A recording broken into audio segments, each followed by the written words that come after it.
just two are on this subcommittee? Yes, just two Okay. are on this subcommittee. And for the rest of the group that might watch this, I'm just gonna let them know that this is Michael Horta, right here, wave Michael, who is our HR director. And we have Dat, our finance director, who has already presented or been part of a presentation of the group. Harjot Senga in the city manager's office, assistant to the city manager. And there's Kim Gaxioli from the group, Christina Turner, our city manager, and Jody McRoberts.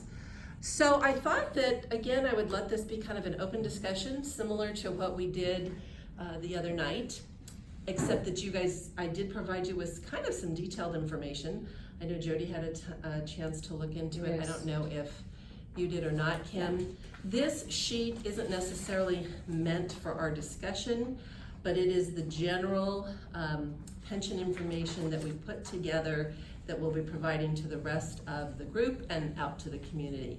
So it's up to you if you want to look through it and have this be a document to guide the conversation, or if the two of you just want to start dialoguing with the powers that be here in relation to finance and the experts in relation to what Morgan Hill is doing about our pensions and so forth. I guess from my background, I'm just curious, like, if we're having a discussion about pensions, like, where is this going? What discretion does the city of Morgan Hill have on that pension versus anything else? That's a good question. You want Dad, to start Christina? there? Yeah, so we've been part of CalPERS, which the vast majority of cities in California are part of. And so that's the program that the city's opted into. The second to last section on this first sheet goes into what it would, if the city decided to pull out of PERS, what the liability would be. And this number is now reported in valuation reports for all CalPERS clients.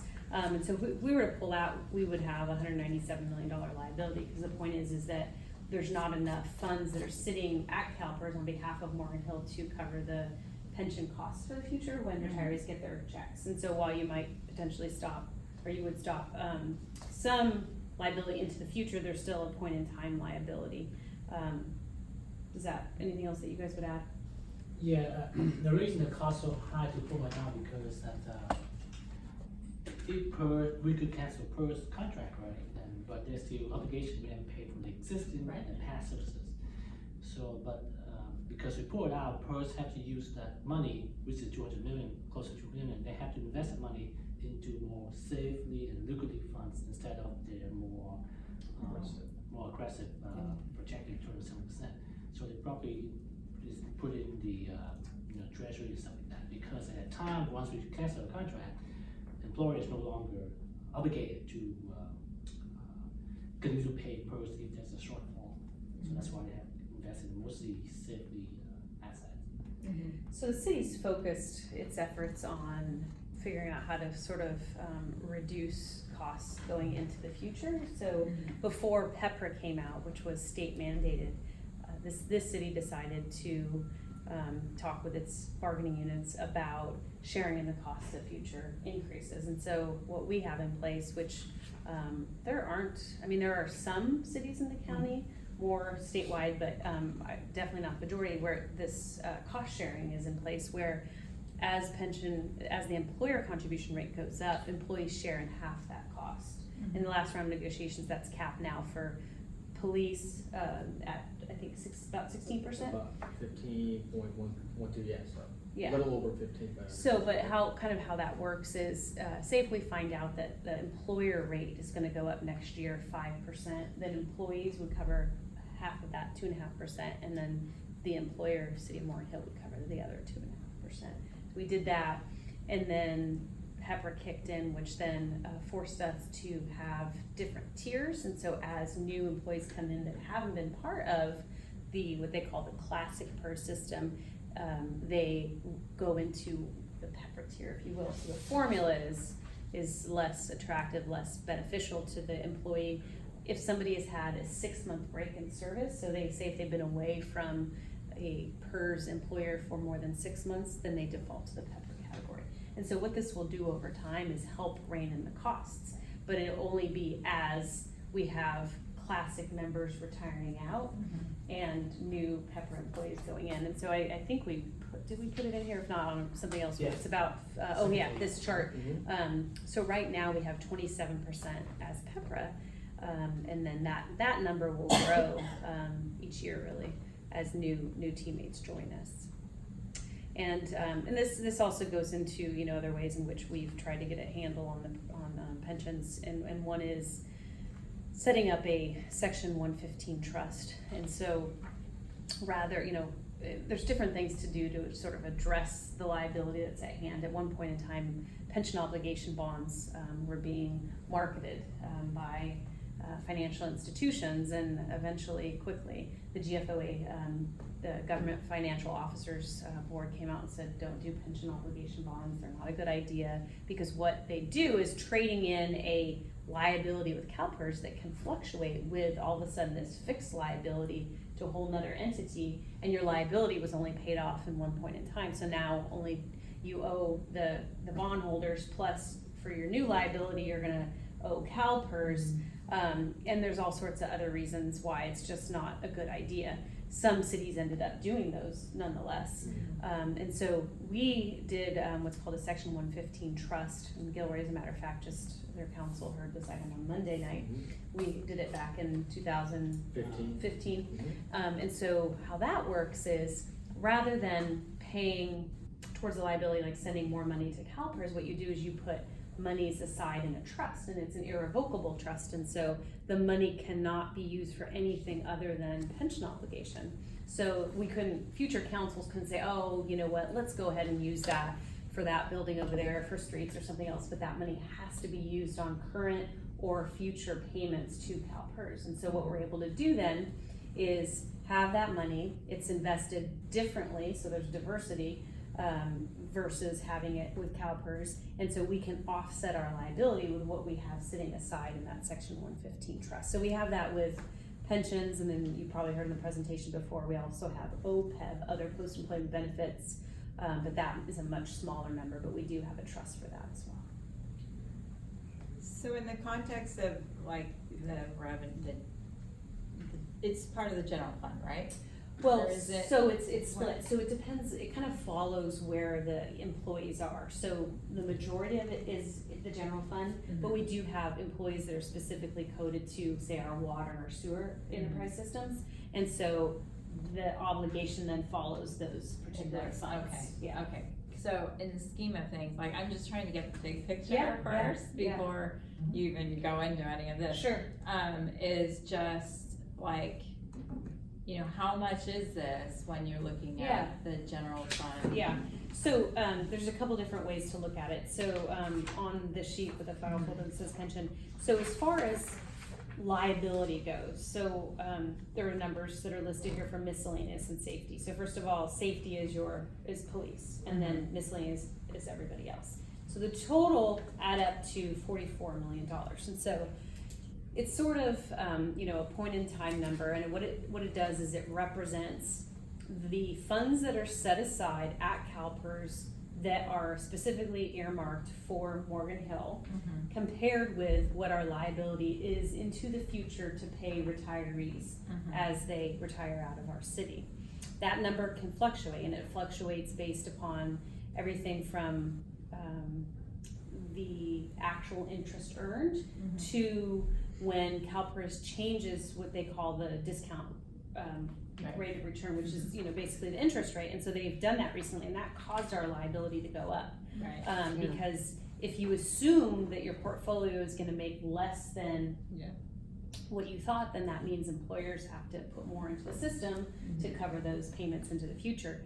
The other couple other items, actuarial assumptions. So the actuaries are the ones that crunch the numbers, and they look at the assumptions periodically. And so one of them is mortality, and so they realize people are living longer. And so what does that mean? That means that more payments are going out in the future to retirees, hence a bigger liability.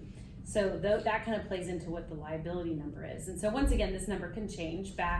If we look back into the 90s, we were super funded. Most cities were super funded, where there wasn't a liability, and as a matter of fact, some cities weren't even making payments to CalPERS because they were super funded. So that's the liability piece, you know, and so when we look at it, if you look to the chart to the left, you know, this shows, you know, what is an acceptable liability number or funded status number. And so you can see compared to some of the other cities in the county, we're higher, but we want that number to be closer to 80%. But right now. 100%. 100%. Yeah. The market's Well, for. absolutely. No, Good. absolutely, but at the same time, I mean, we also like to liken it to a mortgage, right? You know, so I think most of us around this table, if you own a home, more than likely you have a mortgage, and it's okay to have some level of liability because you have an ongoing stream of revenue, your paycheck that helps to finance that over time. So that's one way to look at it, is the liability. Now, from a payroll and just operating cost perspective, we make payments to CalPERS, and so Dat and Harjot helped me out here. I believe if we look at total, both miscellaneous and safety, each year we're about 5 to 6 million each year. Does that sound right? About 8% of the expenditures for general fund and about 4 or 5% of all funds. Yeah.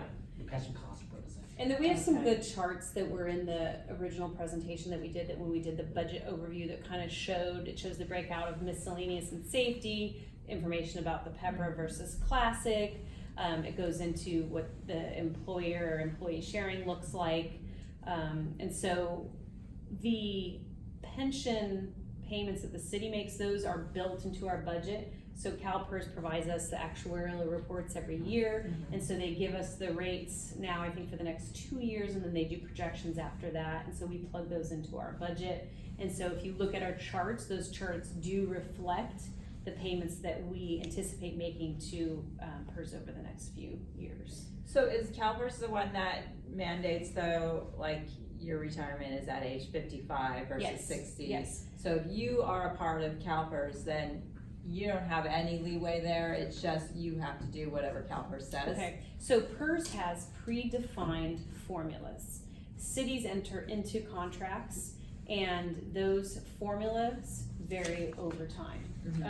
Or in let me go back up. They vary from agency to agency. One of the reasons why cities saw an increase in liabilities is because when economic times were good, cities decided, you know what, economic times are good, let's go ahead and do what they called pension formula enhancements. And so, you know what, let's give police a much better formula for a recruitment tool. And so all of a sudden, these formulas were put in place, and then these liability numbers over time went up because all of a sudden there's a price tag associated with having those enhanced formulas. And so each city is different, but PERS doesn't have, you know, an unlimited menu of options. There's certain selections that cities were able to choose.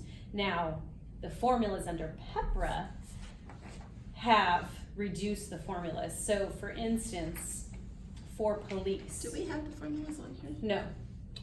So the formulas for police are, for a classic employee, 3% at 50. So what does that mean? So that means for every year that a person is employed under the CalPERS program, they get 3% of their highest year of service. And so they can retire at 50. The classic miscellaneous here is 2.5% at 55. So note the lower percentage and the higher retirement age. Now, an employee can decide to retire at 50, and then what that means is they will get less of a pension.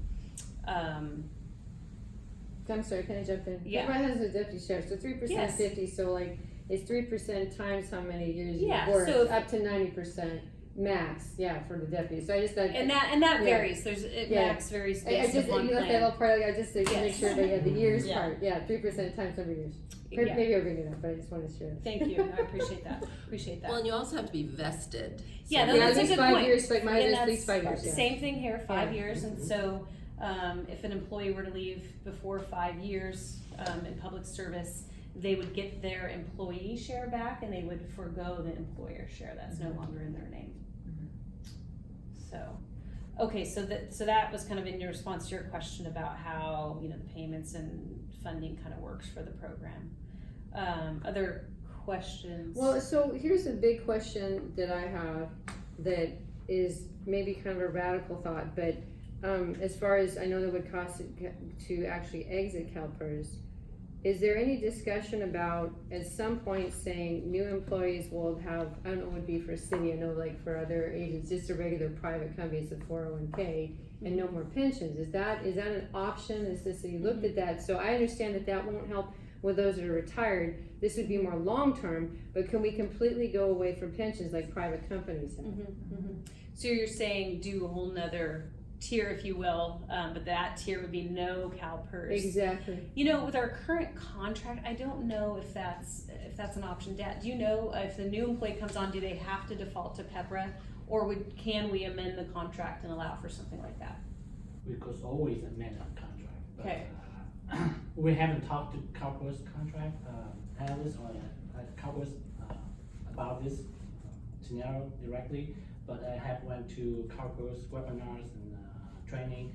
They said that even if you do that, basically you close out your plan, so any newcomers come in. Oh, you they couldn't won't have- insure, you yeah. couldn't have. Okay. Your liability will likely jump, but not to the 200 million like you would Okay. be complete close out the current existing employees.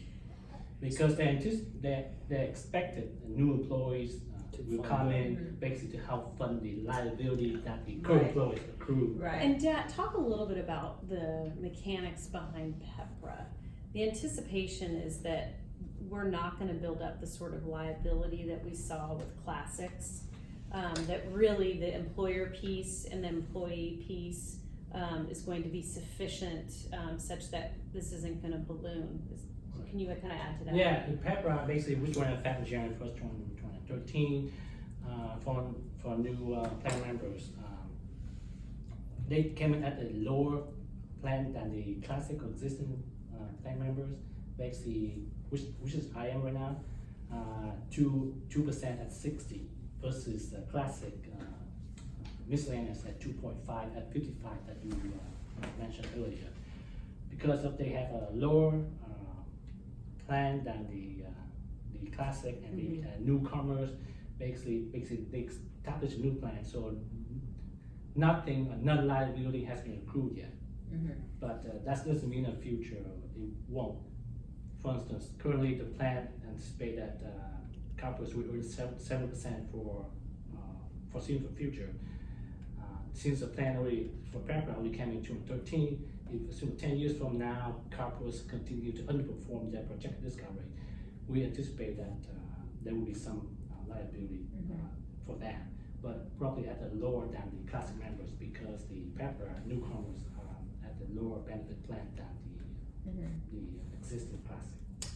So all the majority of our pension rate that we're paying right now are made up from the unfunded liability from the current and existing classic employees, and none of that from the PEPRA so far.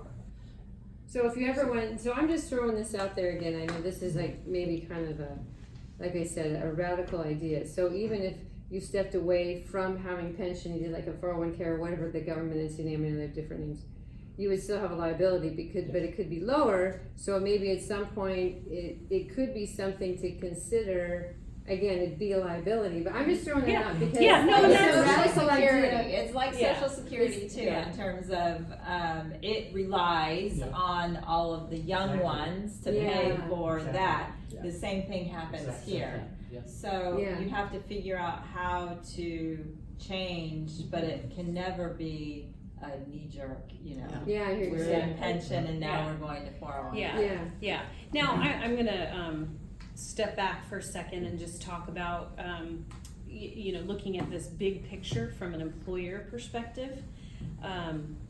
We, you know, one of the things that we have to, you know, look at is how do we compare with other agencies, right?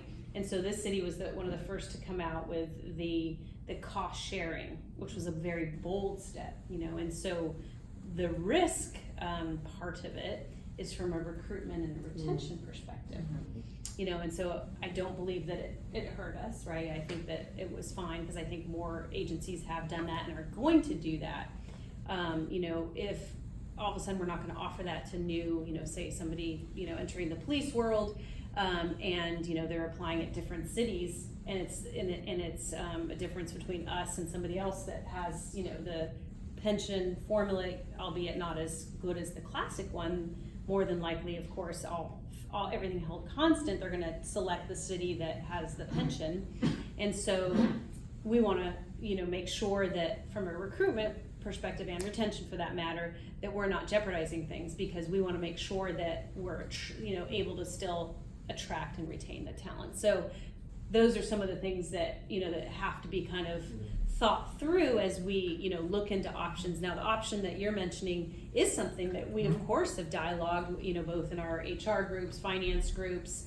I sat on a task force with the league that helped write a white paper on this, and they did a survey. And so these sort of things, have been brought up, and that's kind of what led, I think, the CalPERS to put out these liability numbers. And if you pull out, because cities were asking, and and people from the communities were asking about this. So we have to continue to consider all options, right? Yeah.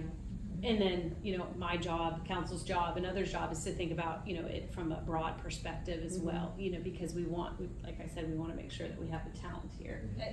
And it's really important that you have the talent, but if you think of it from our perspective, and actually from my perspective, I mean, if I see somebody come to me that does not have their retirement taken care of, I could very well say, go work at a city for 5 years and get vested, and you're taken care of for life. And I could tell somebody that at 45 years of age, when they should have been saving up their whole lifetime for that. Now, let's, do you want to continue? Yeah.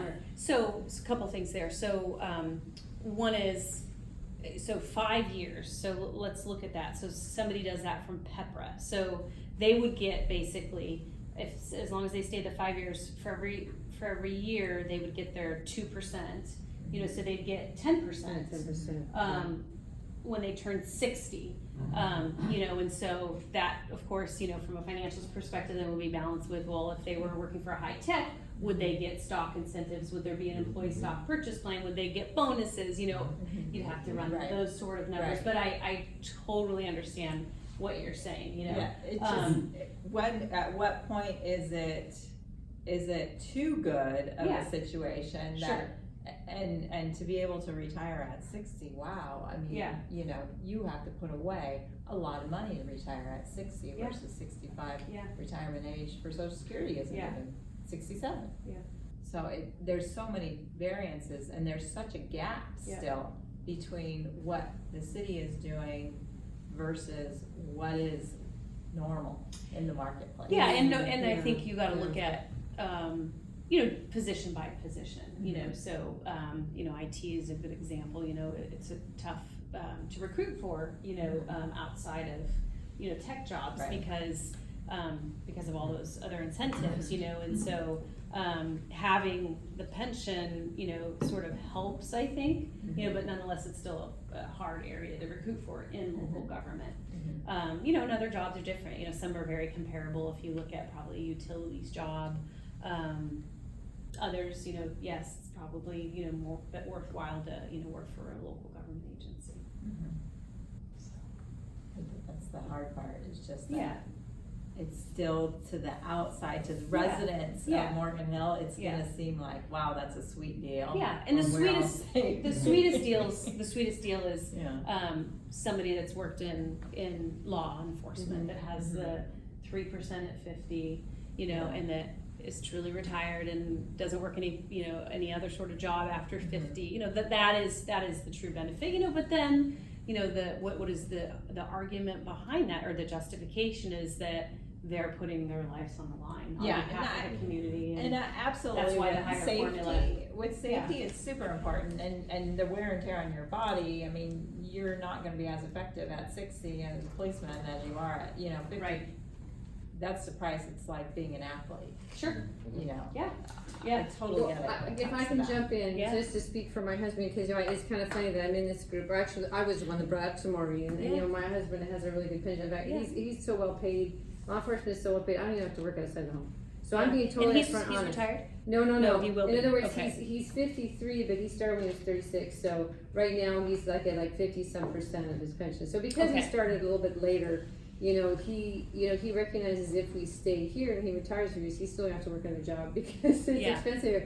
But the whole point is, I've already thought, well, what if within the bounds of the law, some of the things that maybe we were thinking would happen with the pension. In other words, if the county, the deputy sheriff's department said that, hey, we're gonna be doing this with pensions, but it's within their legal bounds and cutting things, like, okay, whatever, because I remember that this is, he's funded through taxpayer money. My husband's job is, he works hard and he's done all sorts of different things, patrol and a bailiff, he's a detective now, but the point is that I recognize that it's something that all the residents, all the taxpayers, they shoulder it. So I totally understand that we have to think about the big picture, and so for him, he's willing and he doesn't want to actually retire at, even if he could have right now, because he wants to keep working. I'm just throwing this out that, and I don't want to get too far off, but like when Social Security was enacted, the average age of death was 65.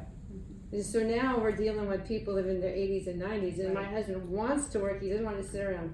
Yeah. So, Yeah. so and Yeah, and I'd add to that. I mean, one of the other considerations for all groups of is medical costs, And that's the other thing, so for me, I'm sorry, that was one of the things I was gonna say. So Yeah. one of the deals that they did with the county was that spouses will not have medical benefits. So I'm like, okay, when he retires, I have to get my own medical insurance. That's just how it is. I'm gonna go figure that out. And I already Yeah. have some options I'm thinking Yeah. into. We just not anytime really soon. And he may get another job as benefits, but if he doesn't, I'm prepared. Hey, I gotta save several $1,000s for medical, and Yeah. I'm willing to carry that and shoulder that because that was something they had to do to Yeah. be realistic. Yep. Now, talking about medical benefits in the city of Morgan Hill, we do not offer retiree health care.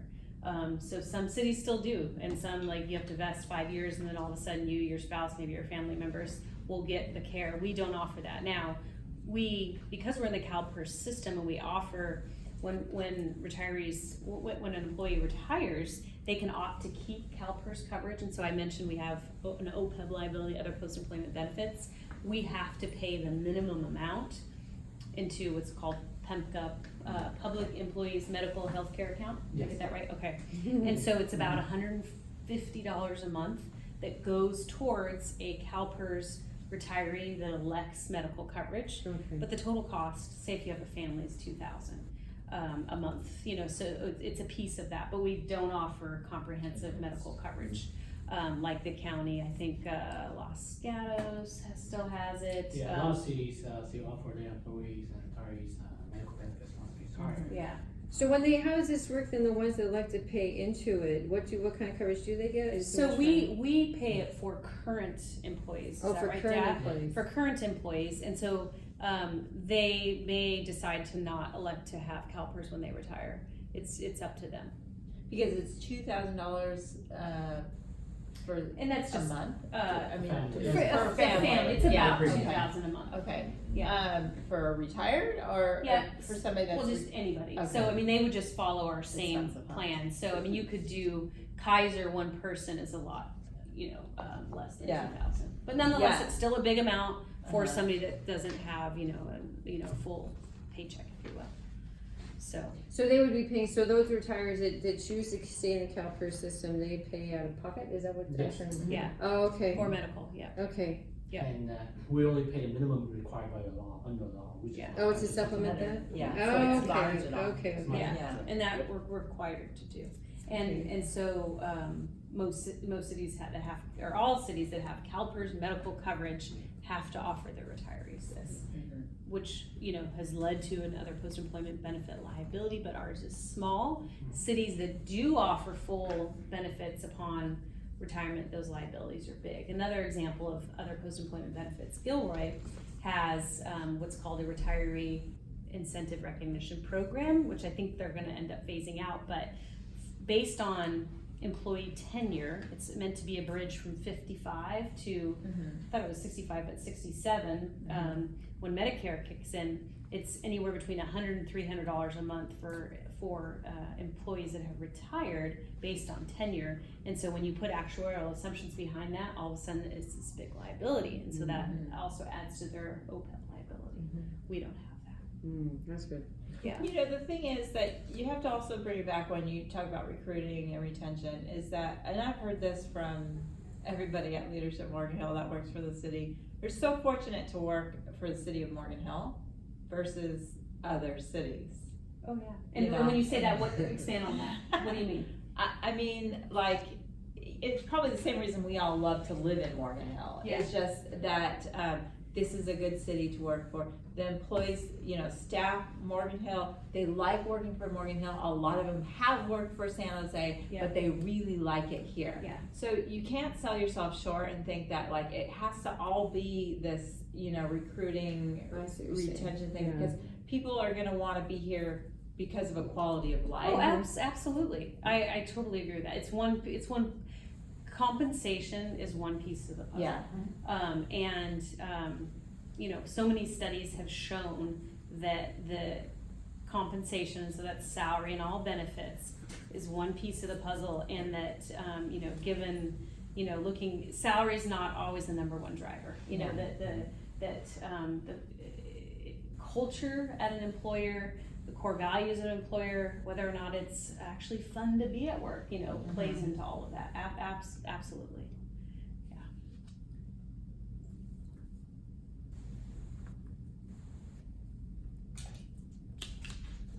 Does anybody want coffee or tea as I sip on my afternoon No, I'm coffee? fine. I'm fine, thank you. Fine. We have a council meeting tonight, so.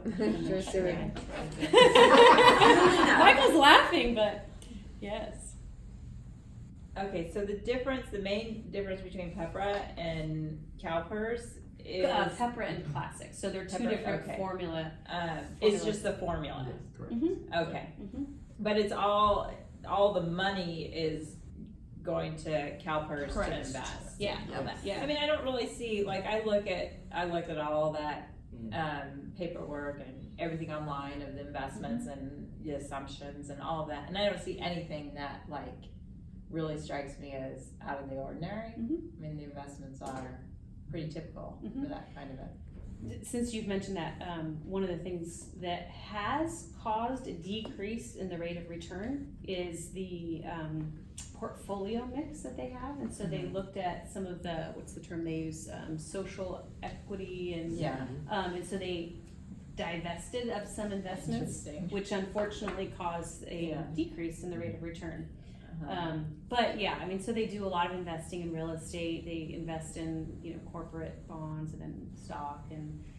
Yeah, it's just that, like, if you look at the late 90s, I mean, I remember I was in this business too in the late 90s, and we were using assumed rates of return of like 10, 12, 14%. And it's like, oh, no, now we Yeah. have to be at Yeah. 6, 7%, and Yeah. I'm not really ever assuming anything other than that. If Yeah. you get it, great. Yeah. So that's all normal. Mhm. But we're in a period where it is gonna be more expensive to fund this. Your liabilities are gonna be a lot larger because we're not gonna get that great of Mhm. returns over the next few years with everything in our country that happens. Mhm.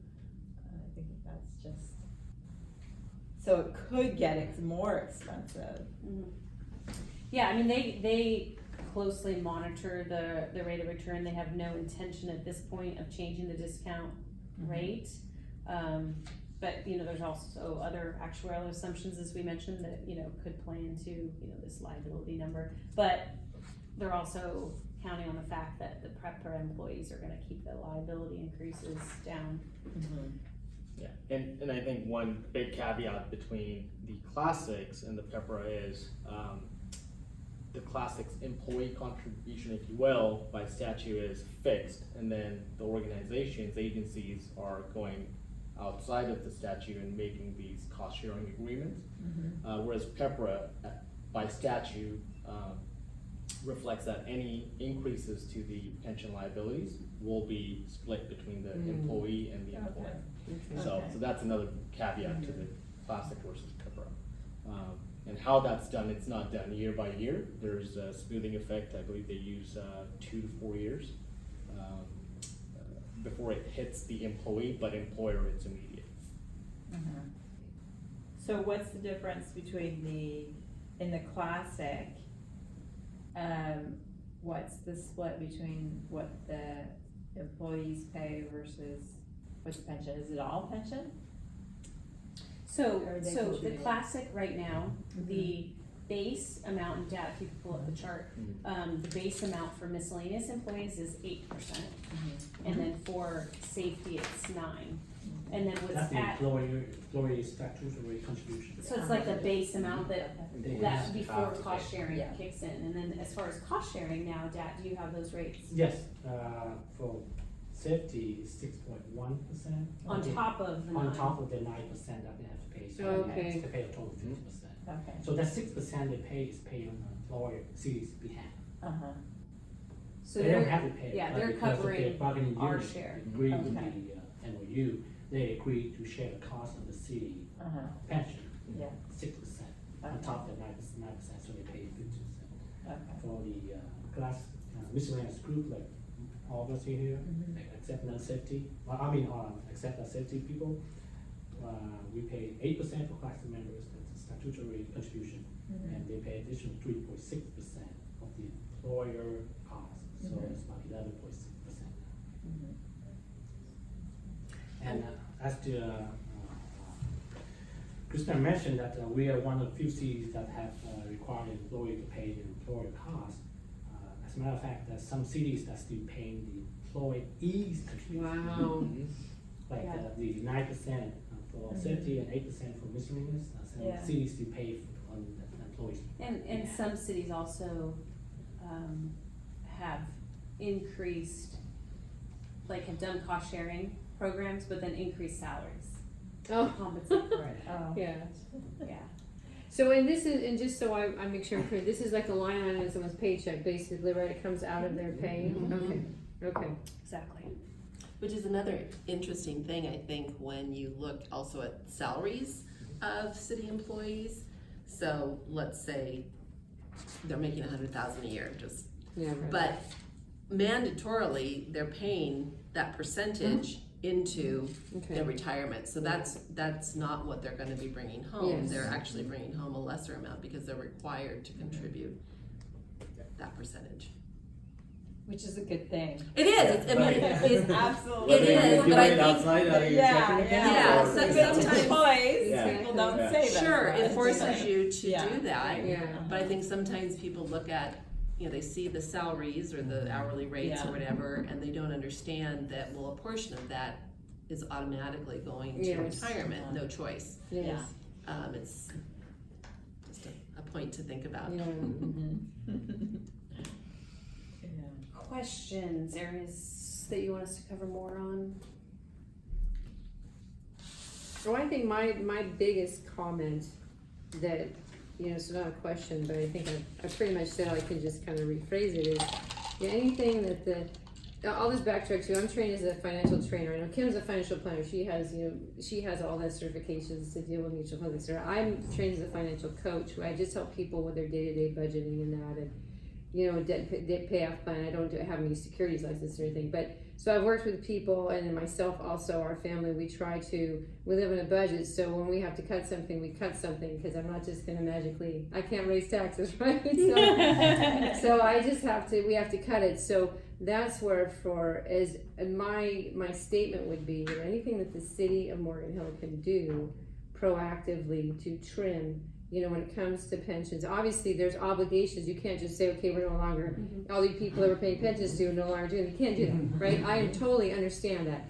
But any way that within the legal bounds of what you can do, that's what I encourage you to do. And even as Kim, you were bringing up the whole thing about, and Christine, the whole thing about the incentive for hiring. At some point, you do have to balance that out with fiscal responsibility. Absolutely. That if it's like, well, we don't have that incentive anymore, we're just gonna trust the talent comes, like Kim, you said people wanna work here, so that's another thing. even if it seems like a radical step, but you have to take it, you gotta do what you gotta do to stay financially solvent and, you know, to be able to meet your obligations. So I think for me, that's just the biggest thing, that I just wanted to say, you know, as far as my comments on any of this, so. And there's a lot of leeway there, it seems like, cause 60 now, you know, even if it is 60, no one, a normal job, you would anticipate staying till 65, and, you know, and the government, federal government is at 67, we all don't get social security till 67, so I think that there's still a long way to go, and that helps, because that liability, I mean, just the idea of a defined pension means you have to pay these people for 30, 40 years maybe when they're done here. And that burden is all on the city. And so the more you can tighten that up with those bands. Yeah, and one of the things that I didn't mention is that with the Section 115 trust, one of the actions that council just approved is that any surplus monies from fiscal year 18-19 are going to be moved to the Section 115 trust for pensions. Oh, wow, okay. Yeah. And just to add one other caveat to that is, you know, I've worked for, you made a comment about San Jose, you know, I worked for San Jose. One of the reasons why I left working here is, you know, Morgan Hill, right off the bat when I moved here, was much more efficient in the way we get things done.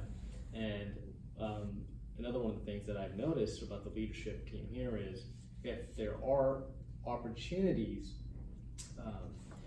as they relate to personal savings, we seize upon them right away. If we're able to, you know, hold off on recruitment and still get the obligations met, the team here is very proactive about doing that. We're not instantly running to fill the position, if you will, just to fill the position. Yeah. It's every vacancy is looked upon as an opportunity to really reevaluate how we do things, and I think that's what sets Morgan Hill aside from a lot of the other agencies. So that's something I personally have noted. Yeah, and just in the mid-cycle review that we just did, Yep. we 5.5 positions we're not filling. Yeah. You know, because we have the vacancies, and then we kind of looked at what our needs are and decided to not fill those positions. You know, I mean, we can get into all sorts of different budget saving sort of things, but the other one that just comes to mind when we were talking, Harjot, is you know, consultants, you know, looking at consultants versus employees, and you can't just all of a sudden say, okay, our, you know, facilities, you know, team, we're just gonna contract that out, there's bargaining issues, you know, and you have to, you know, negotiate. But there are times where, you know, having contractors makes sense. So, I mean, one area is, say, in development services, if we know there's gonna be a surge in development services activity, in my mind, and I think the best practice is if it's going to be just short term, you're not gonna go out and hire employees to cover that additional services, but rather you look to have contractors here that are here just for the time, you know, that they're needed, and they don't come with a pension obligation with them. So, Exactly. yeah, and you know, we could talk a lot about budget things, but you know, one of the things that we're continuing to look at is partnering with other agencies, you know, especially Gilroy. So we partner with them for environmental services, and our SWAT teams train together. We have our sewer treatment plant in conjunction with Gilroy, and we're actually looking at a couple other areas that we potentially will be going to council soon, where economies of scale can be gained. You know, and you don't need 2 full departments in both cities, you know, so. Yeah. Well, in the future, you know, with changes, I'm just curious if there are changes to, you know, employee benefits and pensions, how will we as citizens be aware of that? I don't know if that's something maybe you could let us know. I don't know if there will be any of that, but you know, I'm just curious if some other thing like Pepper comes along, not that it would, but it's helpful for us to know, because there was so much stuff I didn't know about till I read the information that Maureen forwarded to me about like the civil grand jury in 2012. I had no clue that took place until she sent me the stuff and I was reading all this. But I think it would be good for us as citizens to just know any updates. So I'm just throwing that out, but that would be awesome to be aware of that. Yeah, and I think Maureen would probably concur with that. And I think the best source of information, I think, is the 411. you know, and so Yes, she, yeah. Maureen, includes in there, you know, hot topic sort of updates, and if there's major things that, you know, are heard by the council, they're certainly, you know, in there. Other ways to get information across. And we do, I mean, if they're big things, we do press releases. Yeah. Yeah, and sometimes we just do separate Separate emails, information, yeah, not even including, and you know, we post it out to Nextdoor, or we post it Yeah. onto social media, and certainly there's always the council agenda. Yes. Which is not always fun for people to pay attention to. Yeah. You know, the reality is there's so much information Yeah. Yeah.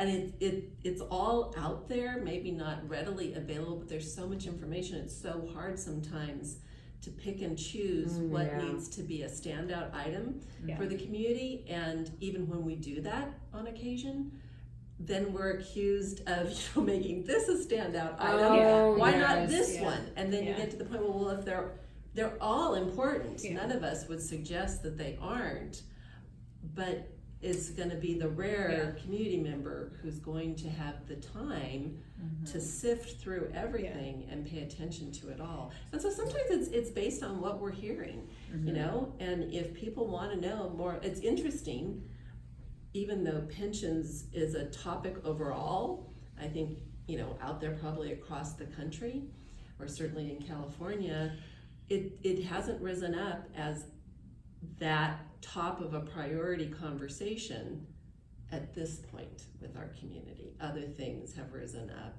as, you know, higher priority, at least in terms of noise that's Yeah. being made. I mean, everybody might want to sit and have this conversation about pensions. And I honestly was surprised. I thought it would be one of the top things that people wanted to talk about. And The two financial people. Yeah. thought it was- well, I mean, and that's okay. And again, it just Yeah. shows you there's competing priorities, competing Yeah. demands. This is a part of the puzzle, but it's not the only part. It's not even the most significant part of our puzzle as we look forward into the future. Well, so maybe even if it's just through the community advisory group, or just even for the two of us, not that there's gonna be any changes anytime soon, because I know this is a slow moving kind of process with pensions, but you know, that those that are interested, maybe we can just, you know, if you send a blurb even to the two of us or the community advisory group, if something comes up, that's just a thought, so we know any conversations and topics. I would also add to that through the budget process, we always have discussion on pensions. Okay. It's part of the transmittal letter that goes on top of the budget document. If there's updates, if CalPERS has significant changes, I think typically what we would do is go out to council and give council an update Okay, during regular council meeting. okay, yeah, that sounds good. I mean, it's funny because I can guarantee that a lot of city employees don't even understand their pension, so. Yep. And it's their own. They just hope that check comes one day. Yeah, exactly, that's Yeah. what it is. Yeah, they put it all in perspective. We think this is really important, Yeah. but if you take this into consideration, and this is like, they don't even know usually what it really is.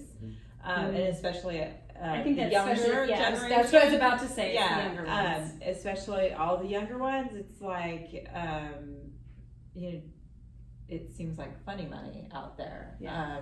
And Yeah. so to get residents to like listen in on this and think about it too is Yeah. like, I would be surprised if there were a lot of people here just because it's, you know. Yeah.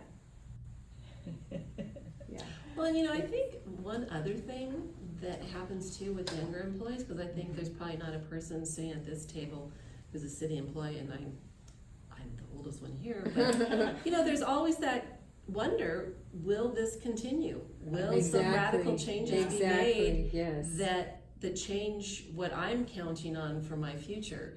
So that's the other part of it, because most people who are working in local government, I have not worked in local government for very long, but you know, you make different choices in your life based upon what you're looking at, as certainly as you get older. And I mean, for the younger people, it's kind of like, you know, if they're paying any attention, they're probably wondering, is this even going to be around for me Yes, yeah. in the future? Even though right now it's supposed to be a commitment to me, but might something really happen where those Yeah. commitments and agreements are null and void?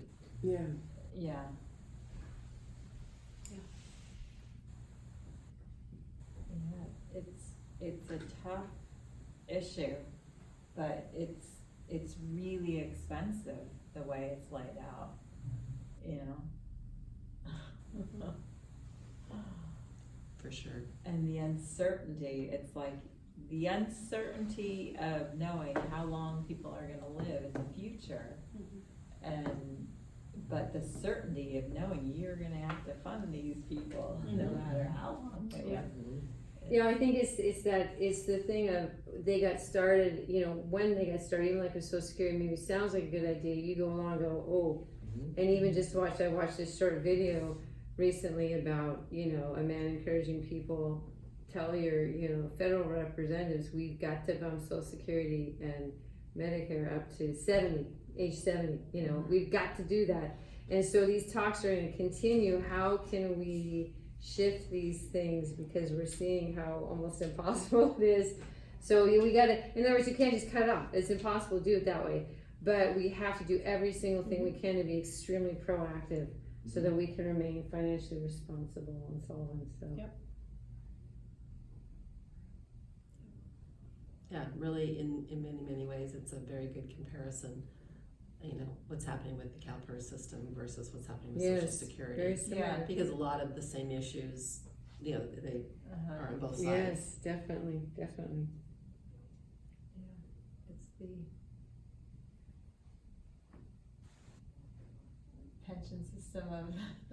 I'm curious, now, is there a city in California that's fully funded 100%? Do you know of any? I could look. I'm sure there are. Quite a few. Montessori. Really? Yeah. And it just I had doesn't heard make Fresno, sense City to of do Fresno that, is, but though. I don't think they're part of the CalPERS system, they may have Yeah. a separate system. So, did you say it would make sense to you? It does not make Okay, sense to. okay, good. Yeah, because, I mean, it's like, you know, time value of money, Mhm. right? Yeah. So why would you put the full amount there when you know that the market and the Yeah, investments are gonna exactly. do that? That in just the opportunity cost, and if say if we were to do that, well, that means we're not putting money towards our Yeah. streets, Yep. we're not Yeah. putting money Exactly. towards the seniors, you know, I mean, we can. Yeah, Exactly. it's You know, like giving the bank all your money instead of having a mortgage, Right. you know, I Right. mean, the bank is gonna use that money differently than you Yes. could, Right. so Yes. might as well be part of your budget. Yeah, Yes, exactly. which also kind of adds to the benefit of the 115 trusts that we talked Yeah. about. Yeah. Interesting. I think that's the part that is hard, well, that changes my perspective, in terms of how I would communicate to people in this whole conversation about pensions, cause you hear people saying this all the time. You know, the cities, they have these pensions, they're, you know, it's cush job and all this kind of stuff. That's the way, you know, private employees think. And they can leave and then they can go get another job, it's just perfect. And move out of state, that's the. Yeah, exactly. And so I think that the, you know, for us, it's really easy to think, well, why aren't we just moving to defined contribution? Yeah. Corporate America did it Yeah. a few decades ago, Yeah. and so that's what we should be moving towards. But it is that tricky situation, just like Social Security, where how do you change? It has to happen over time because you're relying on the future generations to pay for the existing liabilities, and that is the tough part. Yeah. Yeah, and those were things that were put in place long before any of us were, Right. you know. Yeah. At the Yeah. time it was put into place, it made sense. Yeah. And it doesn't really make sense anymore. Yeah, And yet exactly. we're that's the system we have, Yeah. just like Social Security. Mm-hmm.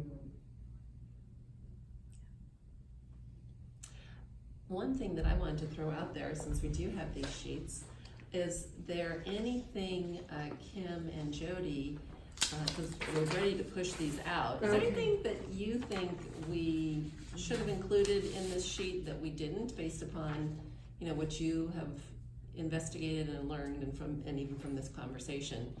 I mean, you need to take it home and think about it. Okay. Because you wanna, how do I say this? Not that these are total numbers, but I know Kim and I deal with numbers from other people. Sometimes people's brains shut off when they. Who are you giving this to? First of So all, who's it's the audience? the idea is that this would go out to the rest of the community advisory group, Uh-huh. but it would also be available on the website and Yeah. available to the community. We Okay. have a couple of other topic sheets and we'll continue to be producing them through this whole process. And, you know, just as an easy reference for people, just a place to Yeah. start. If you wanna dig in, this is not enough Oh, exactly, information. So- exactly. I would just, and I haven't read through this yet to give you an idea, but I would make something very visual, cause if I look at this as a resident, I don't know if I'm gonna read through it or not. I mean, I will because it's pensions and I understand that, but most people aren't going to. Yeah. So I would say if you could have something in here to visually show them, you know, how many current employees are funding, an existing liability, you know, like just the stick figures or something. If there is some sort of stat that would show you that, I think that that's a good visual for people to understand what the situation is with the pensions, like why it continues, why you have to slowly. Yeah, that's a really good Phase. point. So, adding on to this, showing that there's 186 employees that are in the PERS system. Make it visual, yeah, I mean, this is like, I don't know if I really get that point. Okay.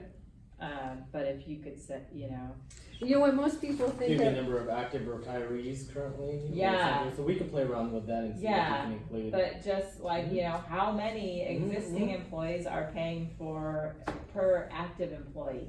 and even if you, cause Kim, when it even clicked for me, when you said it's just like social security, cause my brain hadn't clicked into that, so even if we reference, just like social security, current employees help to fund, Yeah. you know, so that would help people, cause that most people understand that about social security, and they might not, you know, catch that might be a good thing to put in there. Yeah, people understand that, I think. Yeah, I think, I can And just, did we mention in here, I think we did, that the people in our PERS, we're not paying into social security. yeah, the second thing, Right, are it the also- employees of social security system, yeah, it's the okay. second thing, yeah, Yeah. so that's Oh, good yeah, for people to there it is. understand that, yeah. Yeah. Yeah, and it does for people who've worked in the social security system. Most of my years were in the social security system because I worked in the private sector. It decreases what I will Right. receive from social security in the end. Yeah, Yes, that's a pain for planners.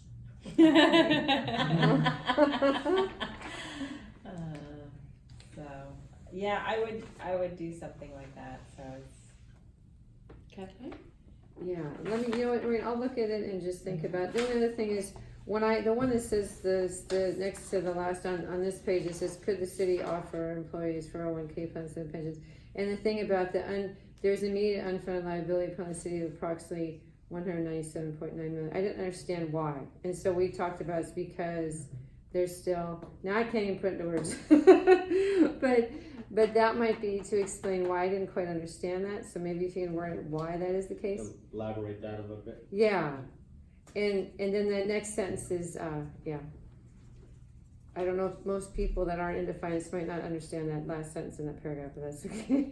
I know, like I said, if we can make it as simple as possible to people that don't like to crunch numbers, which can be a challenge when you're talking about numbers, right? But yeah, but let me just look at this a little bit more, and Maureen, if something else comes up, I can let you know. And you know what we might do is we might share this with the group because I want to share this video and then Okay. let everybody know that we're going to continue to modify. There might be a way to include some infographics in this that might. That would be good. Charts and Yeah. tables really help Graphics people. are awesome. Yeah. Yeah, sometimes That'd it's be hard good. to figure out how to take the information and turn it into Yeah. an infographic Yeah. in a way that Exactly. makes sense. Exactly. But yeah, we're looking at those things too. I mean, I think that's the key takeaway in this whole situation is the whole idea of funding the liabilities. Yeah.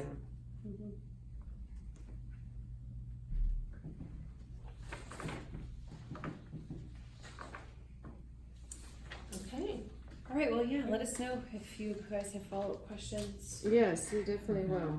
This was very helpful. Good, Good. Well, we really appreciate you being willing to take Yeah. the extra time and effort. I will share this video with the group. I don't know if we'll put it on YouTube. I'm not sure that it's high enough quality to do that That's with. okay. But we may end up putting a link on the website just for total transparency about this process. Yeah. And because it's hard to get people in the room to have this kind of a conversation. Yeah, But really appreciate your so too. efforts. So thank you. yes.